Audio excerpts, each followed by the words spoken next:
রাধে রাধে, সকলকে বিশ্বাস এডুকেশনে স্বাগত। চলো, রিজনিংয়ের একটি নতুন কোশ্চেন নিয়ে চলে এসেছি। কোন চ্যাপ্টারে? না, মিসিং নাম্বারে। কি বলছে? 6, 8 তার থেকে কি এসছে? 70। 6, 7 তার থেকে কি করে 55 এসছে। 4, 6 থেকে একইভাবে কি করে উত্তরটা আসবে আমাদের দেখেন। প্রথম কথা, 6 আর যোগ করলে কত হয়? 14। যদি 6 আর 8 যোগ করি কত হয়? সেটা 14। 14কে 5 দিয়ে গুণ করলে 70 হয়। আচ্ছা ঠিক আছে, দেখি এটা মেলে কিনা। 6, 7 যোগ করলে কত? 13। 13কে 5 দিয়ে গুণ করলে কিন্তু 65 মিলছে না, তার মানে এই লজিক ফলো করবে না।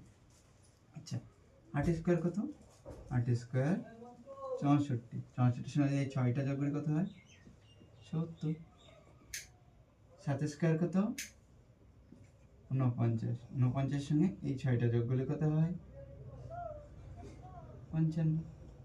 6 স্কোয়ার 36। তার সঙ্গে কত যোগ করবো? 4 যোগ করবো। কত হবে সেটা? 40। অপশন কোনটা? Option C.